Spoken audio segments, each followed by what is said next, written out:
ಇನ್ನು ಪರಿಷತ್ ಚುನಾವಣೆಯಲ್ಲಿ ಆಪರೇಷನ್ ಭೀತಿ ಅನ್ನೋದು ಕಾಡ್ತಾ ಇದೆ.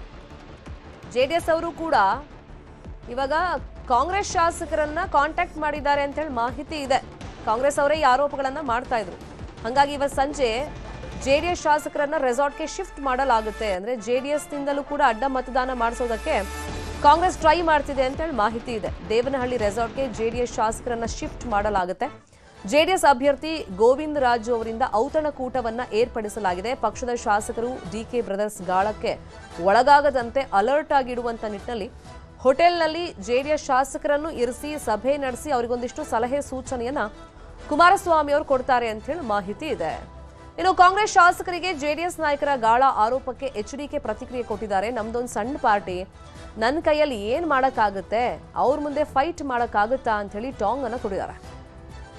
ಜೆಡಿಎಸ್ ಅವರು ಆಪರೇಷನ್ ಮಾಡ್ತಿದ್ದಾರೆ ಕಾಂಗ್ರೆಸ್ ಶಾಸಕರು. ನಾವು ಏನು ಆಪರೇಷನ್ ಮಾಡೋದ? ನಮ್ಮದು ಒಂದು ಸಣ್ಣ ಪಕ್ಷ. ನಮ್ಮ ಪಕ್ಷದಲ್ಲಿ ಏನಿದೆ ಮಾಡೋಕ್ಕೆ ನಮ್ಮ ಕೈಲಿ ತಾನೇ ಏನಾಗ್ತದೆ? ಸರ್ಕಾರ ಅವ್ರ ಕೈಲಿದೆ. ಮ್ಯಾನ್ ಪವರು, ಮಸಲ್ ಪವರು, ಹಣದ ಪವರು ಎಲ್ಲ ಇಟ್ಕೊಂಡವ್ರೆ. ಅವ್ರ ಮುಂದೆ ನಾವು ಫೈಟ್ ಮಾಡೋಕ್ಕಾಗುತ್ತಾ? ನಾವು ನಮ್ಮ ಪಕ್ಷದ ಮತಗಳು ಚಲಾಪಿಲಿ ಆಗಬಾರ್ದು, ನಮ್ಮ ಪಕ್ಷದ ಮತ ಒಟ್ಟಾಗಿರಬೇಕು ಅನ್ನೋದಕ್ಕೆ ಕ್ಯಾಂಡಿಡೇಟ್ ಹಾಕಿದ್ದೀವಿ. ನಾವೇನು ಗೆದ್ದೇ ಬಿಡಬೇಕು ಏನಾದರೂ ಮಾಡಿ ಕುತಂತ್ರದ ಮುಖಾಂತರ ಅನ್ನೋ ಪ್ರಶ್ನೆ ಇಲ್ಲ. ಇವತ್ತು ನಮ್ಮ ಜೊತೆಗೆ ಬಿ ಜೆ ಪಿ ಪಕ್ಷದ ಸರ್ಪ್ಲೇಸ್ ಓಟಿದೆ. ಆ ಓಟಿಗೆ ಬಿ ಜೆ ಪಿ ನಾಯಕರಿಗೆ ಮನವಿ ಮಾಡಿದ್ದೇವೆ. ನಾವು ನಮ್ಮ ಓಟನ್ನು ಭದ್ರವಾಗಿ ಇಟ್ಕೋಬೇಕು ಅನ್ನೋದಕ್ಕೋಸ್ಕರ ಮಾಡಿದ್ದೀವಿ ಅಷ್ಟೇ. ಅಲ್ಲಿನ ಆಂತರಿಕ ಭಿನ್ನಮತ ಏನಾದರೂ ನಿಮಗೆ ಪ್ಲಸ್ ಆಗ್ಬೋದು ಅನ್ನುವಂಥ ಲೆಕ್ಕಾಚಾರ ನೋಡೋಣ. ಅದು ಭಗವಂತ ಇಚ್ಛೆ. ಅದೇನಾದರೂ ಆ ರೀತಿ ಆದರೆ ನಿಜಕ್ಕೂ ಆ ಕೆಲಸ ಮಾಡಿದ್ರೆ ಸರ್ಕಾರಕ್ಕೆ ಒಂದು ಬಿಗಿ ಮಾಡೋಕ್ಕೆ ಅನುಕೂಲ ಅನ್ನೋದು ನನ್ನ ಅಭಿಪ್ರಾಯ. ಇದೇ ವಿಚಾರವಾಗಿ ಇನ್ನಷ್ಟು ಡೀಟೇಲ್ ಆಗಿ ಇನ್ಫಾರ್ಮೇಶನ್ ಕೊಡ್ತಾ ಹೋಗೋದಕ್ಕೆ ನೇರ ಸಂಪರ್ಕದಲ್ಲಿ ಕನೆಕ್ಟ್ ಆಗಿದ್ದಾರೆ ನಮ್ಮ ಪೊಲಿಟಿಕಲ್ ಬ್ಯೂರೋ ರಿಪೋರ್ಟರ್ ಹೆಬ್ಬಾಕ ತಿಮ್ಮೇಗೌಡರು. ಜಮೀರ್ ಅವ್ರ ಮಾತುಗಳನ್ನ ಕೇಳಿಸ್ಕೊಳ್ತಾ ಇದ್ವಿ. 28 ಅಂತ ಡಿವೈಡ್ ಮಾಡಿದ್ರು ಕೂಡ ನಮ್ಮ ಪಕ್ಷದ 5 ಅಭ್ಯರ್ಥಿಗಳು ಗೆಲ್ತಾರೆ ಅಂತೇಳಿ. ಬಟ್ ಇಲ್ಲಿ ಅಡ್ಡ ಮತದಾನದ ಭೀತಿ ಕಾಂಗ್ರೆಸ್ ಅಲ್ಲೂ ಇದೆ, ಜೆಡಿಎಸ್ ನಲ್ಲೂ ಇದೆ. ಮತ್ತೆ ಒಂದು ವೋಟ್ ಮಿಸ್ಟೇಕ್ ಆದ್ರೂ ಕೂಡ ಅದು ರಿಸಲ್ಟ್ ನಲ್ಲಿ ಪರಿಣಾಮವನ್ನ ಬೀರುತ್ತೆ. ಆ ನಿಟ್ಟಿನಲ್ಲಿ ಟ್ರೈನಿಂಗ್ ಹೆಂಗ್ ಕೊಡ್ತಾ ಇದ್ದಾರೆ.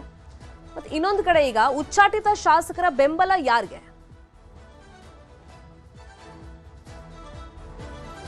ಟ್ರೈನಿಂಗ್ ಯಾವ ರೀತಿಯಾಗಿ ಕೊಡ್ತಾ ಇದ್ದಾರೆ ಅಂದರೆ ಅಣಕು ಮತದಾನದ ಮೂಲಕವಾಗಿ ಟ್ರೈನಿಂಗ್ ಕೊಡ್ತಾ ಇದ್ದಾರೆ.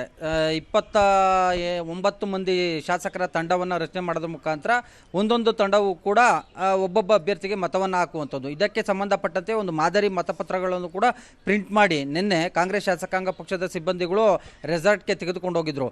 ನಿನ್ನೆಯೂ ಕೂಡ ಅಣಕು ಮತದಾನ ಆಗಿದೆ. ಇವತ್ತು ಕೂಡ ಅಣಕು ಮತದಾನದ ಮೂಲಕವಾಗಿ ಒಂದು ತರಬೇತಿಯನ್ನು ಕೊಡೋದಕ್ಕೂ ಕೂಡ ಇದೀಗ ಡಿ ಕೆ ಬ್ರದರ್ಸ್ ಅವರು ಮುಂದಾಗಿರ್ತಕ್ಕಂಥದ್ದು. ಯಾಕಂತ ಹೇಳಿದ್ರೆ ನೀವು ಹೇಳಿದಂತೆ ಒಂದೊಂದು ಮತವೂ ಕೂಡ ಇಂಪಾರ್ಟೆಂಟು.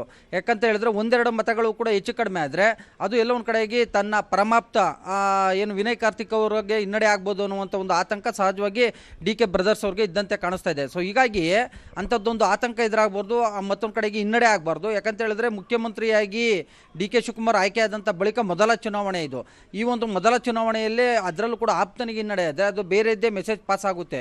ಸೊ ಹೀಗಾಗಿ ಶತಾಯಗತಾಯ ಈ ಒಂದು ಚುನಾವಣೆಯಲ್ಲಿ ಗೆಲ್ಲಲೇಬೇಕು ಅನ್ನುವಂಥ ನಿಟ್ಟಲ್ಲಿ ರಣತಂತ್ರವನ್ನು ರೂಪಿಸಿರ್ತಕ್ಕಂಥ ಡಿ ಕೆ ಬ್ರದರ್ಸ್ ಅವರು ಇದೀಗ ಜೆ ಡಿ ಎಸ್ನಿಂದ ಕಾಂಗ್ರೆಸ್ಗೆ ಬಂದಿರತಕ್ಕಂಥ JDS ಶಾಸಕರ ಜೊತೆ ನಿರಂತರ ಒಡನಾಟದಲ್ಲಿರ್ತಕ್ಕಂಥ ಮಾಜಿ ಸಚಿವ ಜಮೀರ್ ಅಹ್ಮದ್ ಅವ್ರಿಗೂ ಕೂಡ ಒಂದು ಟಾಸ್ಕನ್ನು ಕೊಟ್ಟಿದ್ದಾರೆ ಅಂತ ಹೇಳಲಾಗ್ತಾ ಇದೆ.